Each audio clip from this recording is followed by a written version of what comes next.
지금까지 한 번도 해본 적 없는 장르의 설교를 제가 준비를 했습니다. 그래서 설교의 내용이 굉장히 많다 보니까 여러분에게 지금 좀 간지로 해가지고요, 오늘 설교할 본문들이 다 적혀 있는 페이지를 여러분 드렸습니다. 그래서 다 찾을 시간이 없어가지고 이걸 보시면서 지난번까지 제가 15번 동안 전했던 이 다시 시작이라고 하는 주제의 설교를 묶어가지고 오늘 한 번에 진행을 하도록 하겠습니다. 이제까지 열심히 참여하신 분들은 약간 복습하는 느낌일 수 있고요, 오늘 나는 나눔교회 처음 왔다 그러면 앞으로는 다시 하지 않을 설교를 듣겠구나 라고 생각하시면서 설교를 들으시면 되겠습니다. 오늘 저희가 함께 하려고 했었던 말씀은 대표 성경 본문으로 이사야 43장 18절과 19절의 말씀을 중심으로 말씀을 준비했습니다. 너희는 다시 시작하라 라고 하는 제목이죠. 18절과 19절은 이렇게 말합니다. 너희는 이전 일을 기억하지 말며 옛날 일을 생각하지 말라. 보라, 내가 새 일을 행하리니 이제 나타날 것이라. 너희가 그것을 알지 못하겠느냐? 반드시 내가 광야의 길을 사막의 강을 내리니 라고 말했습니다. 자, 오늘 주보를 받으셨던 분들 중에 어떤 분들은요, 이번 주 주보에 큰 문제가 생겼구나 라고 생각을 했을 겁니다. 왜냐하면 지난주 설교했던 본문과 이번 주 설교 본문이 같고, 지난주에 설교했던 본문의 제목과 오늘 설교의 제목이 같았기 때문인 거죠. 주보에 종종 오타가 나오기는 하지만 설교 제목과 본문이 똑같은 건 대박이다 라고 해가지고 이걸 제보할 마음으로 방금 전까지 준비하고 계셨던 분들이 있다면 다 의도된 거다, 실수가 아니다 라고 하는 걸 말씀을 드립니다. 자, 오늘은요, 다시 시작이라고 하는 제가 시작했던 이 주제 설교 전체를 마무리하는 날이기 때문인 거죠.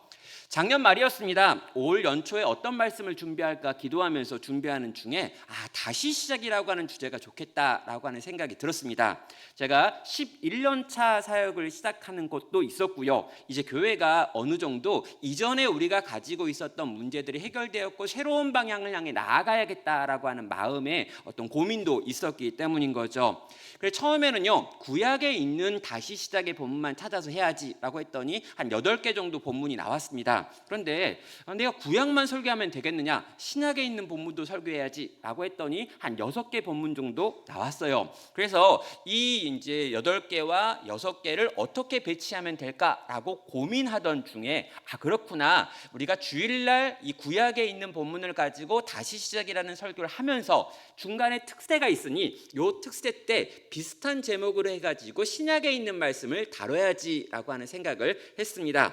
결과적으로 다시 시작, 또 이전과 달라지다라고 하는 제목으로 우리가 다시 시작할 수 있다라고 하는 것에 대한 말씀을 15번이나 전했다는 거죠. 자, 여러분, 저는요, 설교 한 편 한 편이 하나님의 은혜의 말씀이었으면 좋겠습니다. 그러나 이때 한 번 한 번 설교를 들으면서 은혜를 경험하고 뭔가 감동을 받았지만 이 설교의 말씀이 내 삶에 아무런 열매도 나타나지 않는다면 그건 너무나 비참하다라고 하는 생각을 하는 거죠. 그래서 같은 방향으로 계속해서 설교해서 결국에 우리 성도님들이 그 말씀에 설득되어서 변화가 일어나는 것, 이게 설교의 목표라고 생각을 합니다. 그래서 15번이나 내리 다시 시작할 수 있다고, 이제는 달라져야 한다라고 말씀을 전했던 거죠.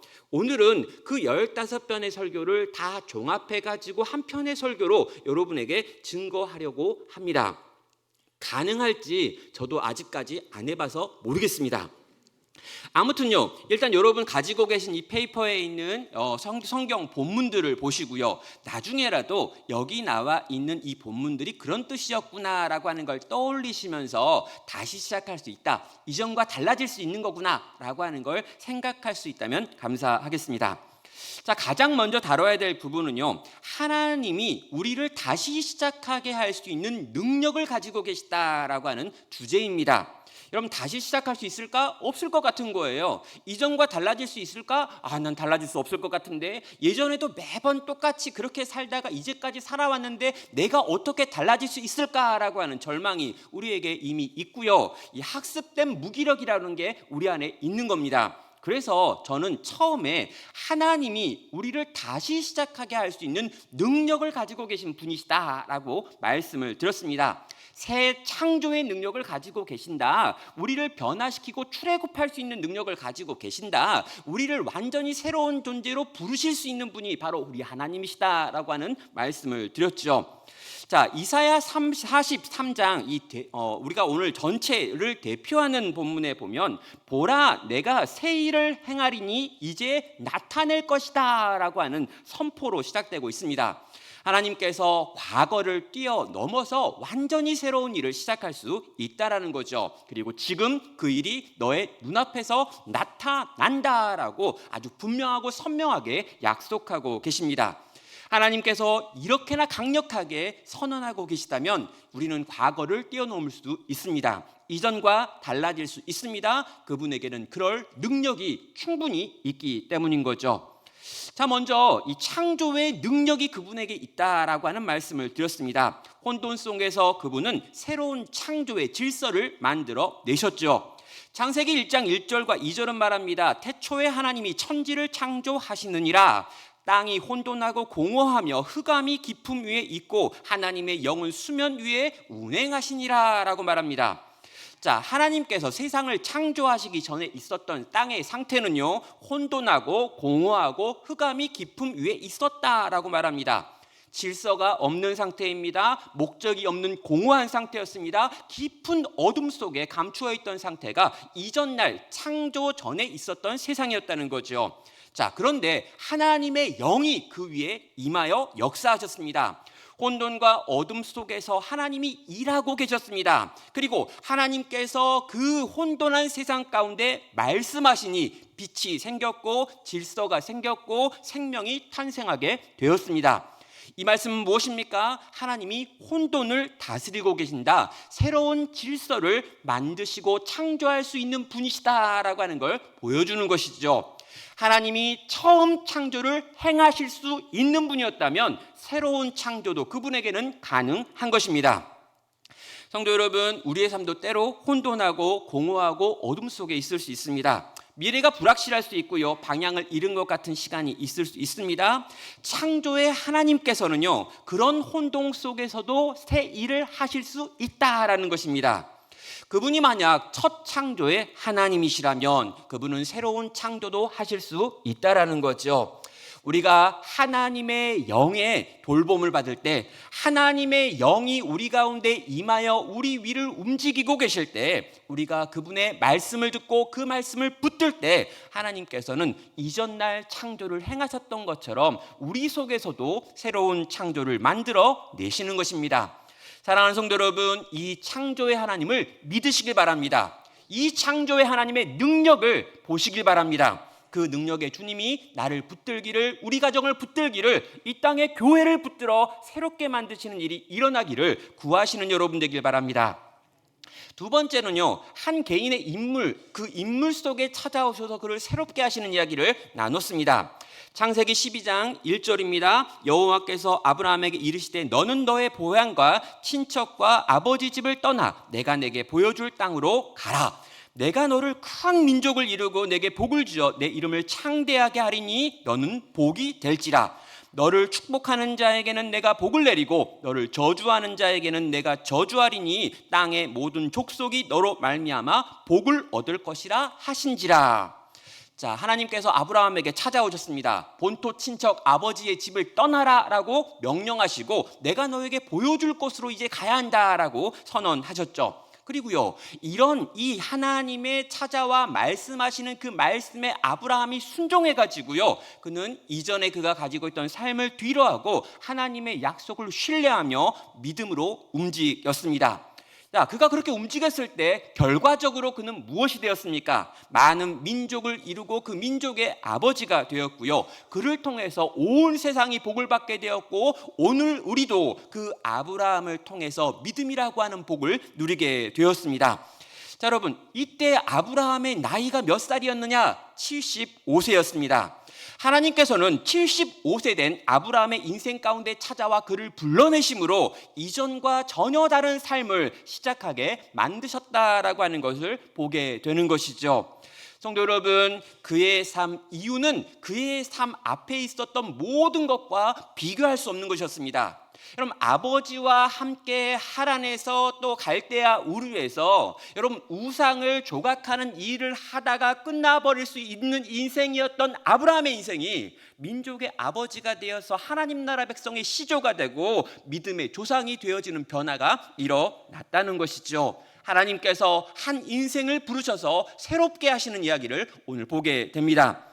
우리는요, 익숙함을 좋아합니다. 지금 내가 뭔가를 달라져야 한다라고 하는 그 변화는요, 늘 스트레스입니다.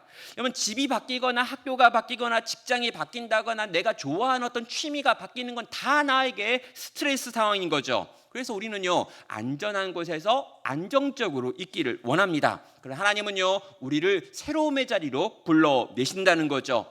하나님이 때로 명확하게 목적지를 보여주지 않을 때가 있습니다. 그때 우리는 어떻게 합니까? 하나님 자체를 믿는 믿음을 가지고 그분을 신뢰하며 그분이 내게 가라고 하는 곳으로 발걸음을 떼어야 한다는 거죠. 성도 여러분, 오늘도 하나님은 내 삶 가운데 새로운 일을 행하실 수 있으십니다. 여러분, 중요한 건 뭐냐면 하나님의 뜻을 다 이해하는 게 아니고요, 하나님의 뜻에 순종하는 것입니다. 왜 하필 나에게 75세에 오셨습니까? 라고 질문하는 게 아니라 75세에 오셨으면 뭔가 이유가 있겠지라고 하며 그분이 나를 향해서 말씀하시는 그 목적을 향하여 그 부르심을 쫓아서 움직이는 거라는 거죠. 사랑하는 여러분, 그의 인생을 새롭게 만드셨던 것처럼 하나님은 오늘도 우리의 인생을 새롭게 만드실 수 있는 분이십니다. 그분을 신뢰하고 믿고 우리의 발을 그분께 순종으로 반응할 수 있는 발로 바꾸시는 여러분 되기를 주의 이름으로 축원합니다. 세 번째는요, 한 민족을 새롭게 하시는 이야기가 나옵니다. 출애굽 12장 12절입니다. 내가 그 밤에 애굽 땅에 두루다니며 사람이나 짐승을 막론하고 애굽 땅에 있는 모든 처음 난 것들을 다 치고 애굽의 모든 신을 내가 심판하리라. 나는 여호와라. 내가 애굽 땅을 칠 때 그 피가 너희가 사는 집에 있어서 너희를 위하여 표적이 될지라. 내가 피를 볼 때 너희를 넘어가리니 재앙이 너희에게 내려 멸하지 아니하리라. 너희는 이 날을 기념하여 여호와의 절기를 삼아 영원한 규례로 대대로 지킬지니라 라고 말합니다. 자, 여러분, 이스라엘 백성이 애굽에서 해방되어지기 전에 마지막으로 있었던 10번째 재앙의 내용이죠. 하나님께서는 이날을 통해 가지고 유월절을 제정하셨습니다. 자, 하나님이 어린 양을 잡으라고 말하고요, 그 양의 피를 뽑아가지고 문의 설주와 임방에 바르라라고 명령하셨습니다. 그 피가 있으면 살고 그 피가 없으면 장자가 죽는 것이죠. 하나님이 심판하시는 멸망케 하는 자가 돌아다니는데요, 그가 이 피를 보면 넘어가고요, 이 피가 없으면 들어가서 그 안에 있는 것들을 죽이는 것입니다. 그리고 이 명령은 대대로 이스라엘이 지켜야 될 명령이 되지요. 이 장면은요, 단순하게 이 애굽에서 나와서 탈출하는 사람들을 위한 이야기로 끝나지 않습니다. 한 민족을 새롭게 하시는 그분의 방식이 보여지는 거죠. 어린 양의 피가 한 민족을 구원하고 있습니다. 오늘 역시 예수 그리스도의 보배로운 피가 하나님의 백성들을 구원할 수 있고 나를 구원한다라는 것이죠. 여러분, 우리는요, 우리를 쥐고 있고 붙들고 있는 죄와 사망의 영향력으로부터 벗어나야 합니다. 여러분, 세상에 유혹이 있습니다. 죄의 속박이 있습니다. 우리가 우리의 힘과 능력으로 그것을 끊어낼 수 없습니다. 아무리 똑똑해도요, 아무리 힘이 있어도요, 아무리 권력이 있어도요, 이 거대하고 강력한 죄와 사망의 굴레로부터 우리를 끄집어낼 수 있는 능력이 없다라는 거죠. 그런데 여러분, 이것을 만들어내는 능력이 우리에게 주어졌습니다. 무엇입니까? 유월절 어린 양이었던 예수 그리스도, 그분이 우리를 위하여 십자가에 달려 죽으심으로, 물과 피를 다 쏟으심으로 그 피가 뿌려진 인생들은 새로워지는 것입니다. 이 흘리신 보혈을 의지할 때, 이 피를 붙들 때, 이 십자가를 바라볼 때 우리는 죄에서 해방될 수 있고 새로운 삶을 향해 나아갈 수 있다는 것이죠.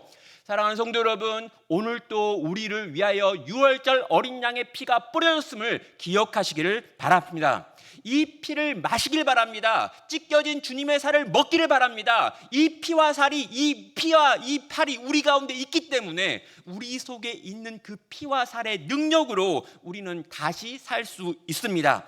이 피의 능력을 믿으십시오. 이 살의 권능을 믿으십시오. 사망을 이기신 이 능력이 우리를 다시 시작할 수 있게 만들 것입니다. 이전과 다르게 살게 만들 것입니다. 오늘도 이 피를 붙들고 이 살을 먹고 마심으로, 이 피를 우리의 집의 문에 임방과 설주에 바름으로 그 피의 능력으로 새로워지고 그 피의 능력을 체험할 수 있는 복된 성도 되시기를 바랍니다. 자, 여러분, 이것이요 하나님께서 우리를 변화시킬 수 있는 능력이라고 말씀하시는 부분이었습니다. 새 창조의 능력이었습니다. 새로운 부르심이었습니다. 유월절 어린 양의 피라고 하는 놀라운 것이 우리를 위해 부어졌습니다. 우리는 새롭게 될 수 있게 된 거죠. 자, 여러분, 이 능력이 우리 가운데 임하실 때 하나님께서 사용하시는 방법들이 무엇인지, 어떻게 우리를 변화시키는 것인지에 대하여 꽤나 말씀을 나눴습니다. 하나님께서는요 그 하나님의 방법으로 여러 가지를 제시하는데요, 첫 번째로 하나님의 은혜의 결과로 주어지는 회개에 대한 이야기를 하시고요, 그런 다음에 이 회개가 만들어내는 우리의 정체성의 변화를 말씀하시고요, 그 모든 걸 가능하게 하시는 성령의 능력을 우리에게 전하고 있습니다. 첫 번째로 우리 회개에 대해서 좀 정리를 해봐야 합니다. 그런데 이 회개는 두 가지 종류의 회개가 있죠. 여러분, 구약에 나와 있는 회개라고 하는 단어를 살펴보면은요, 한쪽에는 하나님께서 우리의 마음을 누그러뜨리는 종류의 회개가 있습니다. 그리고 사람들이 그 하나님의 누그러뜨리는 회개를 경험함으로 말미암아 이제 그분을 위하여 삶을 돌이키는 회개가 나옵니다.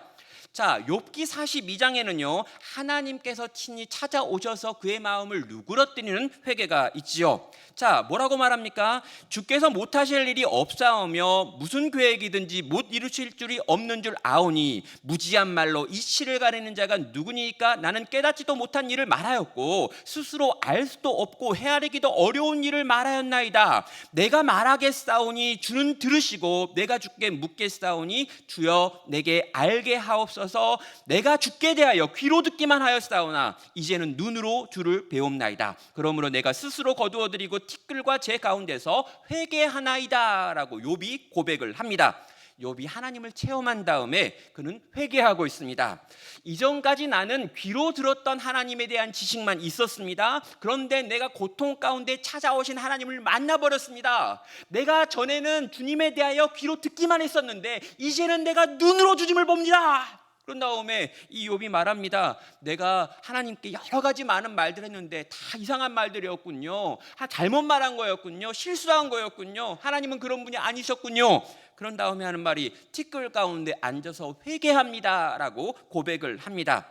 여러분, 회개는요 단순하게 우리가 지은 어떤 죄들을 열거하는 게 아닙니다. 여러분, 주일학교 때 잘못 배우신 분들이 있어가지고 회개하라 그러면 나 엄마한테 용돈밖에 빼돌렸어요 이런 거 이야기하고, 나는 그때 엄마한테 거짓말했어요, 동생 꼬집었어요, 이런 이야기하면서 회개하라고 그래가지고 우리 오해하는 게 있는데요, 회개는요 우리의 죄의 목록을 이해하는 게 아닙니다. 회개는 기본적으로 무엇입니까? 하나님이 내게 찾아오셔서 내 마음을 누그러뜨리셨습니다 라고 하는 걸 고백하는 거죠.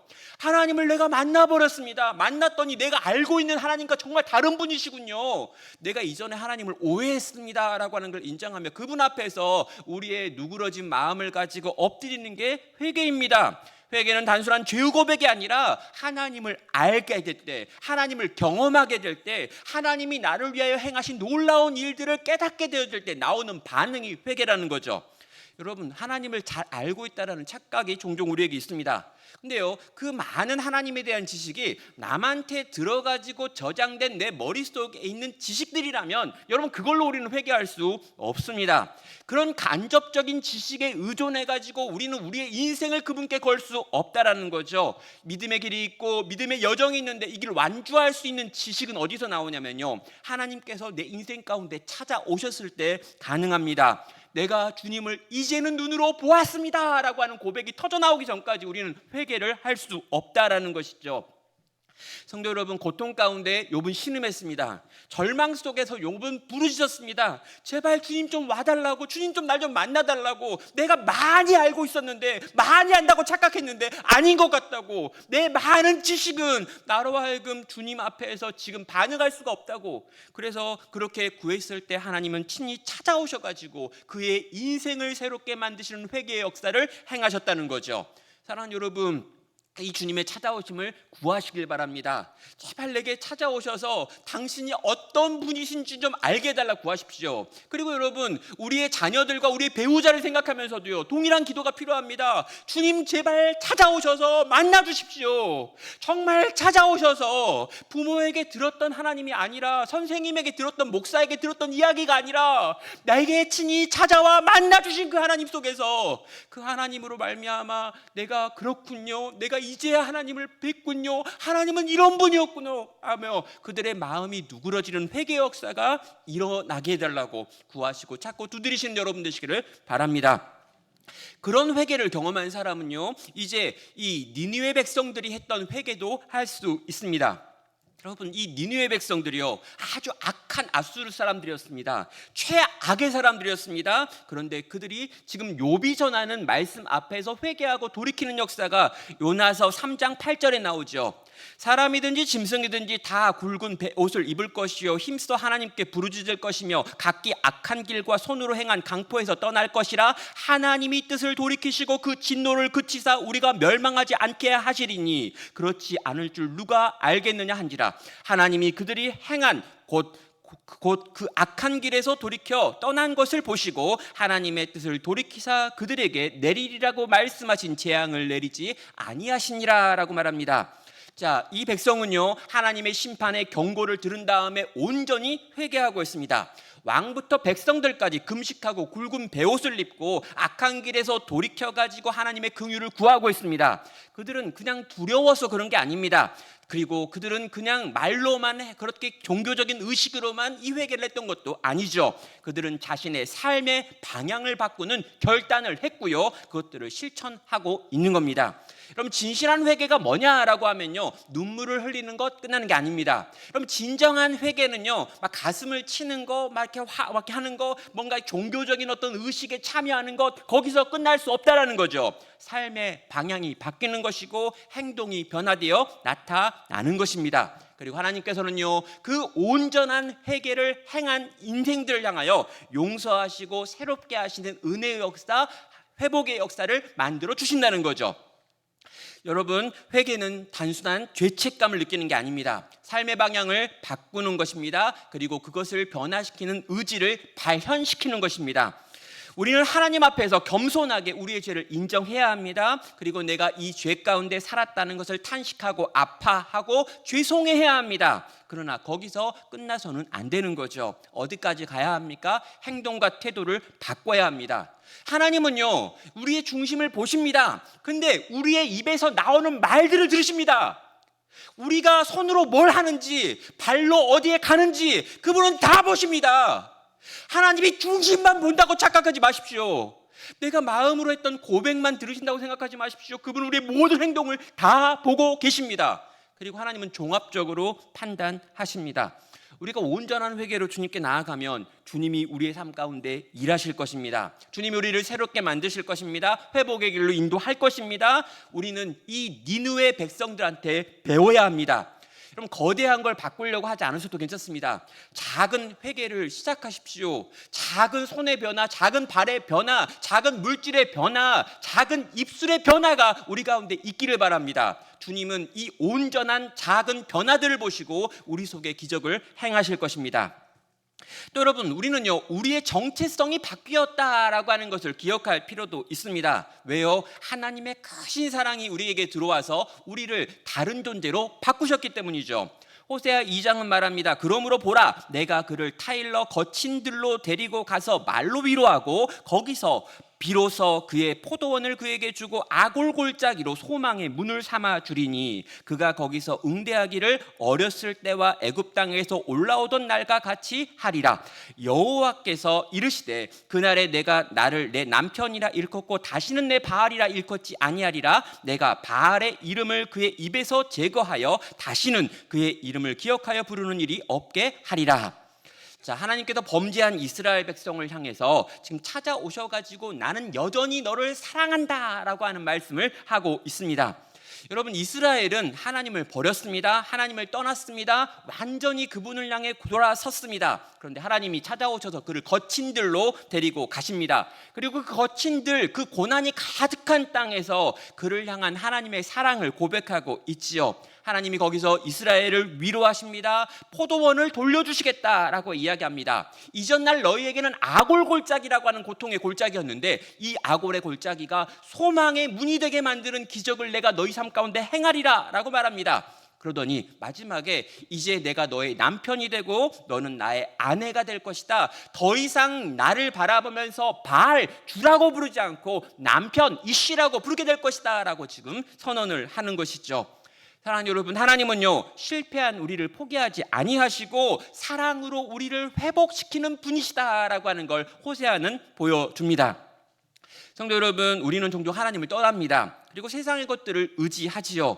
여러분, 물질이 있고요, 성공이 있고요, 관계들이 있고요, 그것들이 우리의 정체성을 규정한다라고 생각합니다. 내가 살고 있는 집이 내가 누구인지를 결정하고요, 내가 가지고 있는 은행의 잔고가 어떤 사람인지를 결정하고요, 내 학벌이 또 내 자식들이 다니고 있는 어떤 것들이 지금 내가 누구인지를 규정한다고 생각하는 거죠. 여러분, 성도는 그런 것들로 자기를 규정하는 사람이 아닙니다. 여러분, 나의 정체성의 중심에 뭐가 있냐면요, 하나님께서 사랑하는 그분의 자녀입니다. 예수 그리스도의 신부입니다. 그분이 나의 신랑이 되시고 그분이 나의 아버지가 되십니다. 여러분, 이것이요 우리의 정체성을 규정하는 가장 강력한 규정이라는 것이죠.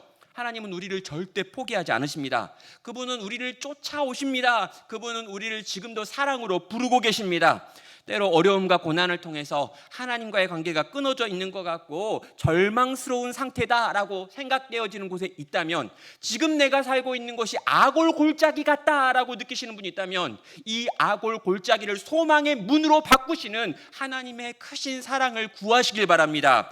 그 사랑이 내게 임하고 그 은혜가 내게 임해서 나를 아내라고 부르시는 내 남편 되신 그리스도의 품에 안겨 나로 하여금 다시 또 일어나 걸어갈 수 있게 하시는 그분과 함께 믿음의 여정을 시작할 수 있는 여러분 되시기를 바랍니다.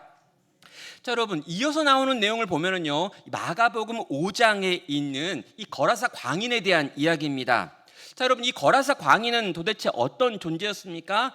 배에서 나오심에 곧 더러운 귀신 들린 사람이 무덤 사이에서 나와 예수를 만나니라. 그 사람은 무덤 사이에 거처하였는데 이제 아무도 그를 쇠사슬로 맬 수 없게 되었으니 이는 여러 번 고랑과 쇠사슬을 메었어도 쇠사슬을 끊고 고랑을 깨뜨렸습니다. 그리하여 아무도 그를 제어할 힘이 없는지라 밤낮 무덤 사이에서나 산에서 늘 소리를 지르며 돌로 자기 몸을 해치고 있었더라.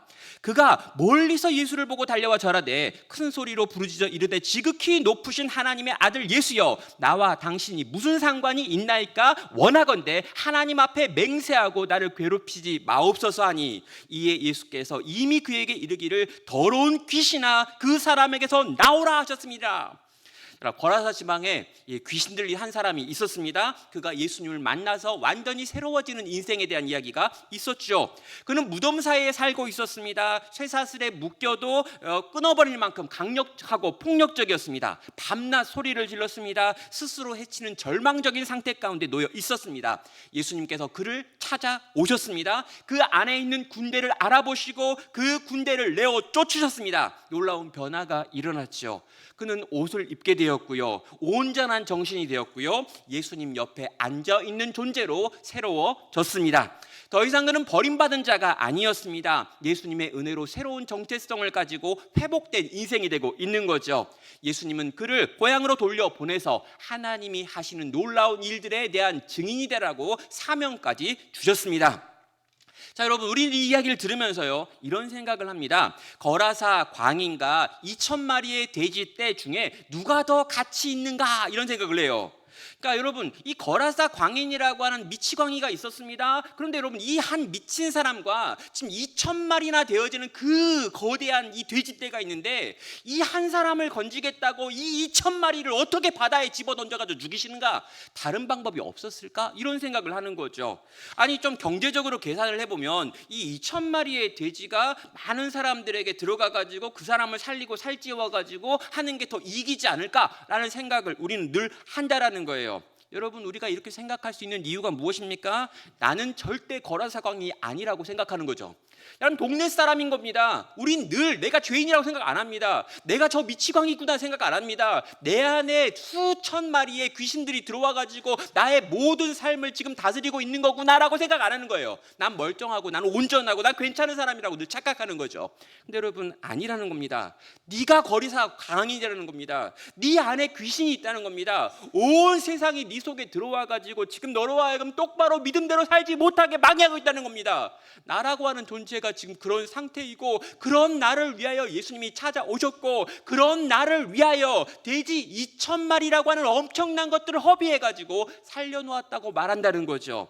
여러분, 예수님의 이 희생이 나중에 무엇으로 보여집니까? 예수님 자신의 희생입니다. 예수님께서 이런 나를 위하여 십자가에 달려 죽으십니다. 이런 나를 살리시기 위하여 물과 피를 다 쏟으셨습니다. 예수님께서 이런 나를 위하여 당신의 모든 걸 허비하셨습니다. 하나님은 당신의 독생자 아들을 내어놓았고요, 예수님은 당신의 모든 피와 미를 쏟으며 생명을 내어주셨습니다. 성령께서는 이런 말도 안 되는 이런 인생들 가운데 지금도 들어오셔서 나가지 못하시고 우리 속에서 말할 수 없는 탄식으로 기도하시며 우리의 변화를 소망하고 계신다는 거죠. 사랑하는 여러분, 이 은혜가 내게 임한 은혜입니다. 거라사 광인이 온전한 자가 되었다면 오늘 우리도 그분으로 말미암아 온전해질 수 있습니다.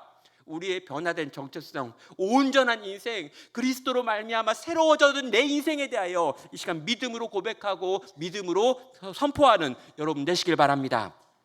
마지막, 여러분, 성령의 능력입니다. 에스겔서 37장 7절은 우리에게 말합니다. 이에 내가 명령을 따라 대언하니 대언할 때 소리가 나고 움직이며 이 뼈 저 뼈가 들이맞아 뼈들이 서로 연결되더라. 내가 또 보니 그 뼈에 힘줄이 생기고 살이 오르며 그 위에 가죽이 덮이나 그 속에 생기는 없더라. 내가 또 이르되 인자야, 너는 생기를 향하여 대언하라. 생기에게 대언하여 이르기를 주 여호와께서 이같이 말씀하시기를 생기야 사방에서부터 와서 이 죽임을 당한 자들에게 불어서 살아나게 하라 하셨다 하라. 이에 내가 그 명령대로 대언하였더니 생기가 그들에게 들어가서 그들이 곧 살아나서 일어나 서는데 극히 큰 군대더라 라고 말합니다. 하나님께서 에스겔에게 마른 뼈들을 향해서 하나님의 말씀과 성령의 역사로 살아나는 환상을 보여주시는 것이죠. 에스겔이 하나님의 명령대로 순종하여 예언을 했습니다. 그랬더니 흩어진 뼈들이 우악 소리를 내더니 막 모이기 시작합니다. 이런 흩어진 뼈들이 모여가지고 사람의 형태는 갖추고 있으나 아직 생명이 없었습니다. 그때 생기를 향하여, 성령을 향하여 명령을 했더니 성령께서 사방에서 불어와서 그 시체들 안에 들어감으로 그 시체들이 일어납니다. 그리고 하나님의 극히 큰 군대가 이 사망의 골짜기 가운데 일어나는 놀라운 환상을 보여주시는 거죠. 이게 무엇입니까? 말씀과 성령의 능력입니다. 여러분, 이제 끝이다, 나는 안 돼, 내가 지금까지 얼마나 많이 실패했는 줄 알아? 나라고 하는 인생은 새로워질 수 없어, 다시 시작하라고, 나는 안 돼. 혹시 그런 분 있어요? 난 진짜 안 된다고. 내가 지금 설교 7번째 듣는데 안 될 것 같아. 특세 다 나와봤는데 안 될 것 같아. 15번째 설교를 들었는데 안 될 것 같아. 내가 이제껏 살았던 인생을 생각해보니까 안 돼. 내가 지난번에도 은혜 받았고 지지난번에도 은혜 받았거든, 안 되더라. 혹시 그런 분 있으십니까? 여러분, 말씀드립니다. 마른 뼈의 골짜기 가운데 있는 극히 마르고 비틀어진 수많은 뼈다귀들을 하나님께서는 말씀과 성령으로 새롭게 만드셔서 살려내셔서 하나님의 극히 큰 군대를 만들어내셨다고요. 여러분, 하나님의 말씀이 여러분에게 선포될 때요, 이 말씀과 함께 성령께서 큰 능력으로 함께 하셔서 여러분의 심령 가운데 새로운 마음을 만드시길 주의 이름으로 축원합니다. 난 안 돼가 아니라 난 돼요. 난 안 돼가 아니라 이제 될 수 있어요. 나라면 안 되죠. 그러나 성령이 우리 가운데 거하십니다. 그분이 우리 속에서 일하십니다. 하나님의 말씀이 우리 가운데 선포되어집니다. 말씀과 함께 성령이 우리 가운데 임하셔서 우리를 새롭게 만드실 것입니다. 내가 지금 마른 뼈도 상관없습니다. 골짜기 가운데 던져져 있어도 상관없습니다. 이미 오랫동안 죽은 것처럼 누워있어도 상관없습니다. 주님의 성령의 바람이 우리 가운데 불어오면 그 능력이 우리를 살리실 것입니다. 끝날 때까지 끝난 게 아닙니다. 오늘 그 주님의 성령을 구하며 하나님의 말씀이 들려지기를 소망하며 주 앞에 서는 여러분 되시기를 바랍니다.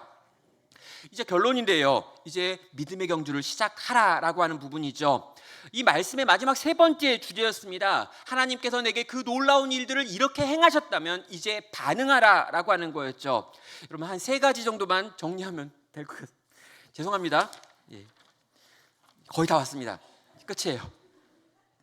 여러분, 세 번째 설교들은요, 구체적으로 이제 우리가 어떻게 해야 되는지에 대한 내용이었습니다. 여러분, 실천하라고 말했죠. 새로운 삶을 살라라고 하는 도전이었습니다. 고린도후서 5장 17절은 말했습니다. 그런즉 누구든지 그리스도 안에 있으면 새로운 피조물이라, 이전 것은 지나갔으니 보라 새 것이 되었노라. 예, 마태복음 9장 9절은 말합니다. 예수께서 그곳을 떠나 지나시다가 마태라고 하는 사람이 세간에 앉아 있는 것을 보시고 이르시되 나를 따르라 하시니 일어나 따르더라. 여러분, 고린도후서 5장 17절에서는요, 예수님을 믿는 자들을 바라보시면서 예수님께서 새로운 피조물이다 라고 말씀하시는 선언이 나와 있습니다. 이전의 삶은 지나갔다, 새로운 삶이 시작되었다 라고 하는 선언이었죠. 단순하게 행동 몇 가지를 바꾼다 수준이 아니라 존재가 완전히 새롭게 되었고, 그 변화된 존재로 말미암아 삶의 양태가 완전히 달라졌다. 이전 것은 지나갔다, 넌 새 거야 라고 말했어요. 여러분, 그것에 대한 증거가 바로 마태입니다. 여러분, 마태는요, 돈을 사랑했습니다. 어찌하였건 간에 돈이 있어야 된다라고 생각했습니다. 그는 레위 출신이었고 꽤나 레위로서 종교적인 어떤 열심과 준비를 받았고 훈련을 받았지만 이게 우리 인생을 살려주는 게 아니라 돈이야 라고 생각했어요. 그래서 세간이 되어가지고 지금 열심히 일해가지고 세간에서 높은 자리까지 올라간 사람이었습니다. 그런데 주님이 찾아와 그를 부르셨고 그는 바뀌었습니다. 이전날 그가 자기를 위하여 모았던 그 돈을 자기 주변에 있는 죄인들과 세리들을 위하여 풀어놓았고요, 실제로 예수님과 그들을 만나게 하는 일에 저는 자기의 물질을 쓰고 있습니다. 인생의 방향이 바뀌었고 인생의 목적이 달라진, 존재가 변화된 삶이 지금 드러나는 거죠. 사랑하는 여러분, 우리도 그리스도 예수 안에서 새로운 피조물이 되었습니다. 여러분, 우리가 새로운 존재로 바뀌었습니다. 이제 우리가 바뀌었기 때문에 이 바뀌어진 존재는 바뀌어진 삶으로 드러나고 나타날 수밖에 없습니다. 물고기는요, 수영을 해야 합니다. 새는 하늘을 날아야 합니다. 그리스도인은요, 그리스도를 드러내는 삶을 살아야 합니다. 사랑하는 여러분, 내가 그리스도인이면, 내가 거룩한 물이라고 불려지는 성도면 거룩한 삶을 살아내야 되는 거고요, 그리스도를 보여줘야 되는 거고요, 그리스도를 나타내는 종류의 삶을 한 걸음 한 걸음 살아내는 존재라는 것입니다. 사랑하는 여러분, 우리의 삶의 우선순위가 어디에 있습니까? 여러분, 우리는 무엇을 위해 삽니까? 뭐가 제일 중요합니까? 뭘 주면 내가 움직이겠다, 뭘 위해서라면 내가 죽어도 괜찮아 라고 생각합니까? 여러분, 우리의 존재가 변화되었습니다. 더 이상 돈이 우리의 주인 될 수 없습니다. 안정이 우리의 인생의 주인 될 수 없습니다. 사람들이 내게 주는 인기나 박수가 내 인생의 주인 될 수 없습니다. 나의 주인은 그리스도시고 그분을 위하여 사는 것이 우리 인생의 유일한 목적과 방향이 되는 것이죠. 여러분, 존재가 행동을 결정합니다. 우린 이미 변화되었습니다. 새로운 피조물입니다. 그러니 새로운 삶의 방식을 선택하여 살아가는 것이 마땅합니다. 한번 시도하시고 실패했다고 넘어지는 게 아니라 그게 내가 살아야 될 삶의 당연한 방식이구나, 그러니 그렇게 살자라고 나아갈 수 있는 여러분 되시길 바랍니다.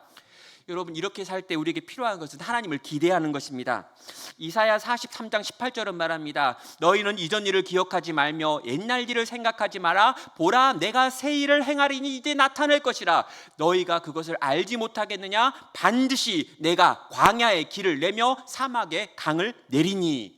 빌립보서 3장 12절은 이것을 이어받아서 이렇게 말합니다. 내가 이미 얻었다 함도 아니고 이미 온전히 이루었다 함도 아니라 오직 내가 그리스도 예수께 잡힌 바 된 그것을 잡으려고 달려가노라. 형제들아, 나는 아직 내가 잡은 줄로 여기지 아니하고 오직 한 일, 즉 뒤에 있는 일들을 잊어버리고 앞에 있는 것을 잡으려고 표대를 향하여 그리스도 예수 안에서 하나님이 위에서 부르신 부름의 상을 위하여 달려가노라. 여러분, 이사야 43장에서 이전 일들을 기억하지 마라 라고 이야기했습니다. 하나님이 나를 위하여 행하실 새로운 일들을 기대하고 소망하라 라고 말했습니다. 여러분, 이 말을 가지고요, 이 지금 빌립보서에서 바울이 똑같은 이야기를 하는 거죠. 이전에 내가 했었던 그 모든 것들을 내가 잊어버렸다, 그것들을 내가 더 이상 생각하지 않겠다, 그런 다음에 나는 하나님께서 내게 주신 부르심의 상을 쫓아서 계속해서 달려갈 거야 라고 선언하는 거죠. 감옥에 갇혀 있습니다. 60이 넘었습니다. 30년 동안 복음을 위해 일했습니다. 이제는 후배들한테 물려주고 뒤에 가가지고 쉬어도 괜찮습니다. 근데 여러분, 안 쉬겠다는 거예요. 이미 30년 동안 내가 했었던 그 모든 것들 다 잊어버렸다는 거예요. 아니, 그리고 아직 내게 얼마가 남았는지 모르지만 그 남아있는 얼마의 시간 동안에도 나는 새로운 것들로, 새로운 일들을 위하여 하나님이 내게 맡기신 사명을 위하여 달려갈 거야 라고 말하는 거죠.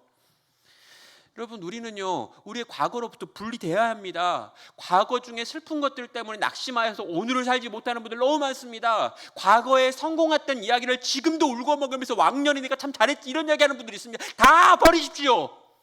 여러분, 주님은요, 더 놀라운 일을 할 거라고 이야기해요. 더 놀라운 일을 계획하고 있다고 말합니다. 너를 위해서 놀라운 것들을 준비하고 있어라고 말합니다. 지금도 넌 달려야 된다라고 말한다는 거죠. 하나님께서 우리를 위해 세우고 있는 놀랍고 위대한 것들을 꿈꾸시며, 오늘 우리는 과거도 아니고 미래도 아닌 오늘을 붙들고 하나님의 백성답게 이 땅을 살아야 하는 것입니다.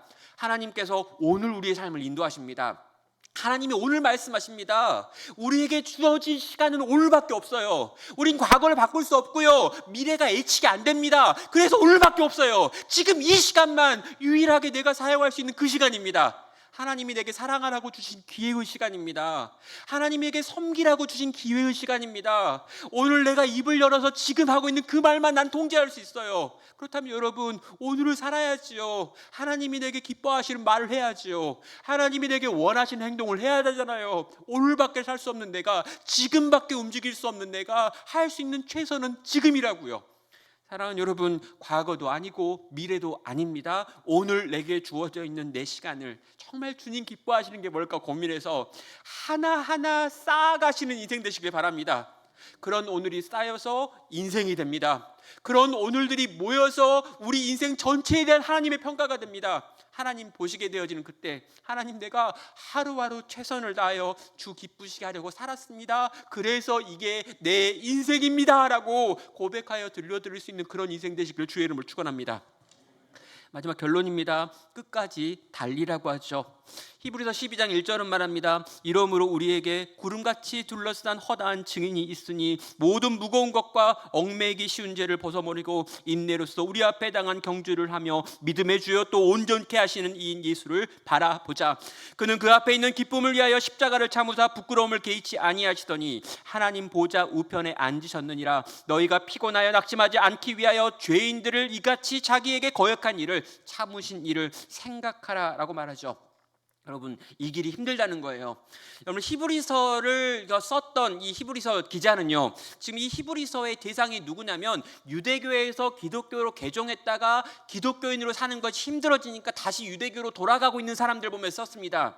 믿음으로 하는 게 힘드니까 돌아간다는 거예요. 돌아가지 말라는 겁니다. 왜요? 어떻게 돌아가지 않을 수 있습니까? 이 길을 이미 걸어갔던 믿음의 선배들이 이렇게나 많이 있다라고 말하는 거예요. 그리고 힘들다면 십자가에서 너희를 위하여 끝까지 인내하신 그리스도를 좀 바라보라라고 말하고 있습니다. 정말 힘들고 어렵다는 거 알아. 믿음으로 끝까지 가는 거 쉽지 않아. 그런데 믿음의 선배들도 달렸고 예수님도 그렇게 달렸으니 그 예수님과 믿음의 선배들을 보면서 힘을 내서 마지막 이 길을 가자라고 지금 도전하는 것이죠. 성도 여러분, 하나님의 백성으로 이 땅을 사는 거 절대 쉽지 않습니다. 그리고 어쩌면요, 점점 더 어려워질 가능성이 커지는 것 같습니다. 여러분, 산책하듯 걸을 수가 없는 길이 이 길인 것 같습니다. 나를 변화시키는 거, 이전과 달라지는 거, 새것이 되는 거, 여러분 다 쉬운 건 아닙니다. 이전에 우리가 여러 번 실패했던 게 충분히 이해될 만큼 어려운 영역입니다. 그래서요, 우리는 이미 이 길을 걸어간 믿음의 선배들을 봐야 합니다. 지금 그들이요, 다 우리를 둘러싸고 지금 막 응원하고 있습니다. 보이진 않지만 지금 막 여기서 막 그 응원 소리가 들리는 거예요. 믿음의 선배 막 아브라함, 막 모세, 막 다윗 이런 친구들 다 지금 모여가지고 제발 좀 똑바로 좀 해라, 힘내라, 화이팅, 좀만 더 힘을 내봐. 얼마 안 남았잖아. 네 나이 80이면 이제 조금만 있으면 끝날 텐데 여기서 포기하면 어떡해. 좀만 더 힘을 내자고, 좀만 더 열심을 내자고, 좀만 더 힘을 내서 주님 기뻐하시는 그 길 우리 완주하자고 그 믿음의 선배들이 우리를 향해 외치고 있습니다. 그리고 여러분, 예수님께서 십자가에 달려 우리를 위해 죽으심으로 끝까지 그 믿음의 길을 완주하시는 본을 보이시면서 날 좀 보라고, 나도 왔다고, 나도 갔다고, 나도 그 길 걸었다고, 나도 힘들었고 어려웠고 포기하고 싶고, 그래서 울면서 이 산 좀 옮겨달라고 구한 적도 있지만 그래도 나도 이 길 끝까지 가서 너 내 구원했다고, 그러니 나를 보고 우리를 보고 힘을 내서 이 믿음의 길을 완주하자라고 도전하는 것이죠. 말씀을 마무리하겠습니다. 긴 말씀을 마무리합니다. 15편의 이야기들을 정리합니다. 첫째, 하나님은 우리를 새롭게 하실 능력을 갖고 계십니다. 그분을 믿으십시오. 둘째, 하나님은 우리를 새롭게 하실 방법도 가지고 계시고 그 방법들을 사용하십니다. 그 주님을 신뢰하십시오. 마지막 셋째입니다. 하나님께서는 우리는 그 하나님의 은혜에 힘입어 변화된 신분에 합당한 삶으로 그분께 우리를 내어 드려야 합니다. 주께서 그 길 위에서 우리에게 힘주시고 그 길을 완주하게 만드실 것입니다. 온 땅의 주인이 되신 그분이 우리를 보시며 귀하다 하실 것입니다.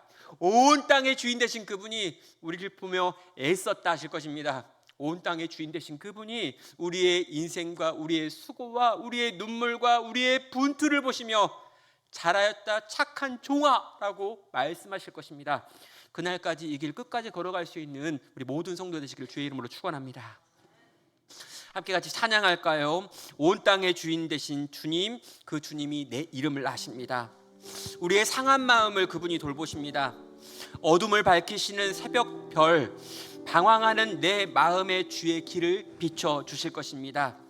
나로 인한 것이 아니라 주의 행하신 일과 나의 행함 때문이 아니라 오직 주님으로 인하여 나는 주님이 기뻐하시는 거기까지 갈 것입니다. 나는 아무것도 아니지만 주는 강하십니다. 나는 넘어지겠지만 주는 일으키실 것입니다. 나는 끝까지 못 가겠지만 주는 나를 가게 하실 것입니다. 그 주님 의지하여 끝까지 믿음으로 걷겠습니다. 가겠습니다. 이 마라톤 완주하겠습니다. 이 시간 같이 찬양으로 주 앞에 나가겠습니다.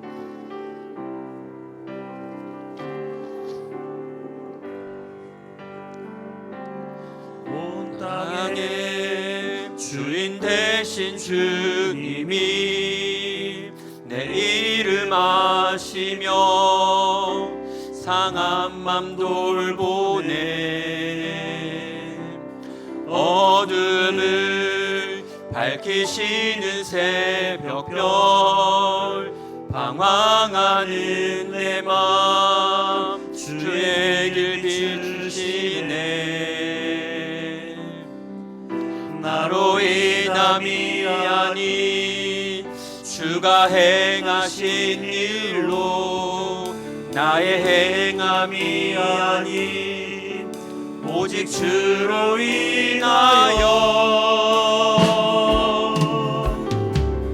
나는 오늘 피었다 지는 이름 없는 꽃과 같네. 바다에 있는 파도 안개와 같지만 주는 나를 붙드시고 부르짖음 들으시며 날 귀하다 하시네.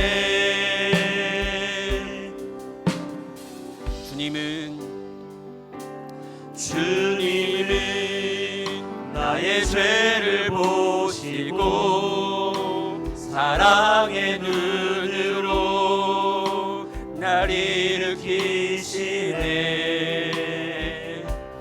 바다를 잠잠하게 하시듯 내 영혼의 폭풍 고요케 하시네. 나로 인함이 아닌 주가 행하신 일로, 나의 행함이 아닌 오직 주로 인하여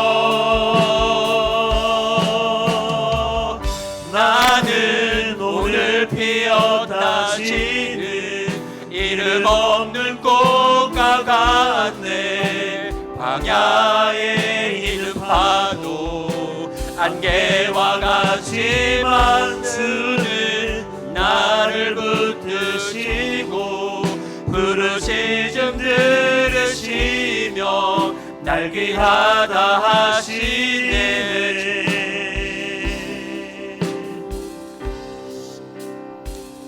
이 시간 우리 함께 같이 들었던 말씀을 품고 같이 기도하겠습니다. 나는 새롭게 태어날 수 없다. 나는 변화될 수 없을 거야. 다시 시작한다고 불가능한 거지. 혹시나 지금도 그런 마음을 가지고 오늘 내가 설교를 들었지만 그 설교로 내가 변화될 만한 사람이 아니라고 생각하는 분이 있나요? 고집스럽게 난 바뀌지 않을 거다라고, 나는 다시 시작할 수 없는 존재라고 생각하는 분 여기 계신가요? 내 이 거대한 수렁에서 나를 건질 분은 없고 내 거대한 흐름에서 나를 고칠 분이 없다라고 말씀하고 싶은 분 있나요?